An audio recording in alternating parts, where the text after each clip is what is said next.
Welcome back, snow lovers, to another week in the Alps, where it has largely been a case of rinse and repeat.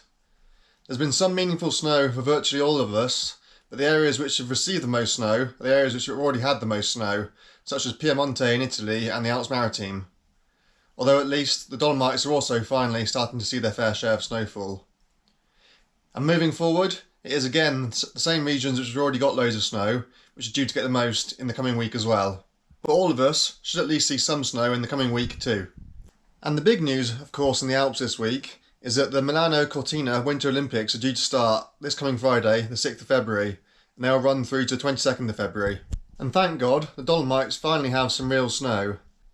Indeed, they are due to receive another dump of snow this coming Wednesday and Thursday, just in time for the Olympics to start. So Mother Nature has finally delivered the goods just in time, although she's been keeping many of us on the edge of our seats for the whole of this season so far. And the other big piece of news is that the school half-term holidays are about to start in earnest. So if you're out here in the Alps right now, make the most of your last few days of peace and quiet, as from this weekend onwards, it's going to be crazy for the next 3 or 4 weeks. Here in France, the kids receive 2 weeks off, and it's staggered across the country over 3 different zones, spanning 4 weeks. With the first starting this coming weekend on the 7th of February, and the last holidays finishing on the 9th of March. In Italy, the schools don't necessarily receive a full half-term week, but they do receive an extra long weekend for the Carnival holidays, which includes the extra days of the 16th and 17th and potentially 18th of February. In Switzerland, it varies from canton to canton, and their holidays pretty much span the whole of February as well. Some of them are off already. So if you are heading out to Switzerland for your own half-term holidays, it's worth checking the region that you're going to see if their school kids will also be off or not. And in Austria, they also stagger their holidays across 3 distinct regions. And the first region has started their holidays already, they started this week. But there, the schools only receive 1 week each, so their school holidays will all be over by the 21st of February. And of course, let's not forget the UK, where many of you will be flying over here for your annual weekly holidays. The main UK state schools have their holidays this year between the 16th and 20th of February, although it's worth bearing in mind that many public schools will have longer holidays, so don't be surprised if you do see some British school kids out here either before or after that week. So, naturally, this is a time of year to be avoiding coming to the Alps, if at all you have the option, and you're not tied to the school holiday timetable. But if you are, then consider heading to a smaller, more local resort, rather than the big honeypot resorts, which are going to be exceptionally busy for the next 3 or 4 weeks. Thankfully, this year, all regions of the Alps do have at least adequate snow coverage, although many of us, particularly in the Northern Alps, would like a lot more. Indeed, those in the South and Western Alps probably have too much. It's been another crazy week of snowfall yet again for the likes of Prato Novoso and Limone Piemonte. There, it's very much looking much more like Japan than the Alps right now, with a lying base depth, a compacted base depth, down at resort level of over 2 metres in many places, and obviously much more snow than that further up the mountain. So these really are ridiculous snowfall volumes for this day and age at such low elevations. And there's still yet more snow on the way for those regions in the coming week too. And the southern French Alps, such as the Écrin and in particular the Alps Maritime, have also been doing very well recently in terms of snowfall. There's been some absolutely fantastic powder conditions to be found down there, although of course with that comes the heightened avalanche risk. And most of the southern Alps, indeed basically all of Italy, has had another good week. Nothing quite as good as Piemonte, but even so, virtually the whole margin from the southwest all the way across to the eastern Alps has received some decent snowfall this week.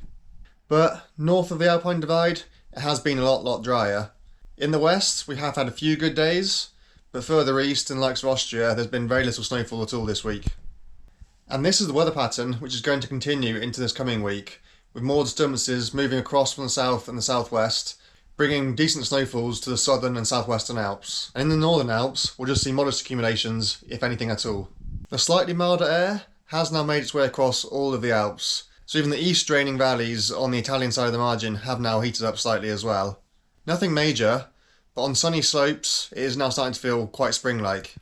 Freezing levels during the day are typically going up to between 1500 and 1800 metres, but they are then dropping again at night. It is still staying cold at night. And in the regions of the south and west with the huge snowfall totals, that volume of snow is artificially suppressing the temperatures, so it is remaining much colder there even at lower elevations than the actual freezing level would suggest. There are, once again, signals of the colder air which is sitting up to the north and east, encroaching once again back into the rest of Europe at some point in a week to 10 days time, but as always, take that with a pinch of salt. But either way, with the sun getting stronger day on day as we move further and further into February, even if the temperatures do then drop again, you can expect things to feel increasingly more and more spring-like on sunny south-facing slopes. The wind has often been problematic this week, affecting some of the uplift, especially on the higher slopes, and with the unsettled outlook continuing, you can expect that to be a feature going forward as well. So bear that in mind if you are staying on skiing in regions which cross into different valleys. You need to be aware that upper lifts may well end up shutting, so don't get yourself stranded. Thankfully, it's been a little quieter on the avalanche front this week, although that is partly because it's just so quiet at the moment in the Alps anyway. So unfortunately, as more and more people come out over the coming weeks, I do expect there to be more incidents and more fatalities, as there is still that persistent weak layer in the snowpack, and with more snow coming from many areas over the course of this period, avalanche risk is going to remain at 3 or 4 out of 5 for the foreseeable future. Some snow depths for you once again, and starting with Cortina, the host of the Winter Olympics over the coming weeks, and they have an upper depth of 100 centimetres and a lower mountain depth of 56 centimetres, and they received around 7 centimetres of snow today, Tuesday the 3rd of February, and they're expecting another 20 to 30 centimetres of snow on Wednesday and Thursday as well. In Slovenia, and Kranjska Gora have an upper base of 40 centimetres, a lower base of 30 centimetres, and they received around 8 centimetres of snow today. They are also expecting to see a half decent dump of snow on Wednesday and Thursday, with around 20 to 30 centimetres of snow up on the mountain.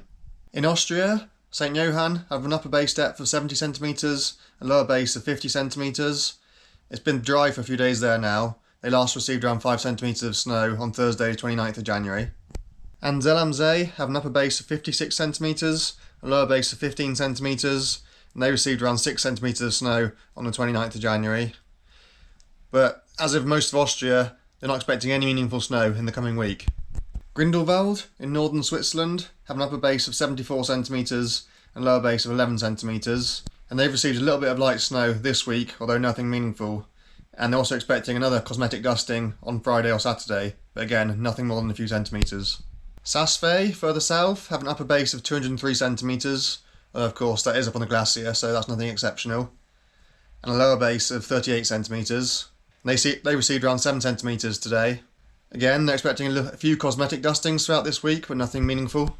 And Verbier have an upper base of 155 centimetres, a lower base of 41 centimetres, and they last received around 5 centimetres of snow on the 30th of Jan. Courmayeur in Aosta have an upper base of 80 centimetres, a lower base of 30 centimetres. They received a light dusting of snow recently, and they're expecting a few more centimetres this coming Friday as well. Courchevel in the Trois Vallées have an upper base of 170 centimetres, a lower base of 120 centimetres. They received around 4 or 5 centimetres today, and they're expecting another moderate snowfall on Thursday and Friday night as well. Isola 2000 in the Alps Maritime have been having a great season already, and they've got an upper base of 190 centimetres, a lower base of 150 centimetres. They received around 20 to 30 centimetres of snow today, and are expecting another pretty decent dump on Thursday night as well. And then, across in Italy, at Limone Piemonte, where it starts to get really crazy, they've got an upper base of 210 centimetres and a lower base of 130 centimetres. Bear in mind, that's the compacted base depth on the runs, as I've already showed you. In and around town, they've got over 2 metres of snow, and that the resort there is only 1,000 metres, so that is just ridiculous. And at Prato Novoso, being slightly higher, they've got an upper base depth of 250 centimetres, lower base of 170 centimetres, which again is absolutely crazy. As before, that is the compacted base depth. They've got well over 2 metres of snow in resort. And they've received another 40 centimetres of snow today, and they're expecting another 30 to 40 centimetres of snow across that region on Thursday as well. So yet again, it just will not stop snowing in Prato Novoso. So that's just about it for another Alpine Snow Report. A big thank you to everybody recently who's contributed to my Buy Me a Coffee page. You really do keep me going and keep me staying motivated while I'm up editing these videos at 2 or 3 AM. And a big thank you once again to the team at Snow Camps Europe for their contribution this week. If you want to stay up to date with how the conditions are developing in the Zell am See and Capern area in Austria, then I highly recommend you check out their channel. And also, if you're interested in the conditions in Dolomites, then check out their vlog from their recent snow safari around the Dolomites in this previous week. And as many of you will no doubt be heading out to this part of the world very, very shortly, I hope you have an absolutely amazing time, you stay safe, have fun, fingers crossed Mother Nature delivers the goods for you while you're here, and I hope you'll all continue to get something out of these snow reports, even after you've been out here for your yearly holidays. I'll see you all very, very soon. Job! Holy shit. That was the best, no? It was the best idea of the day. Oh my god. Oh, okay.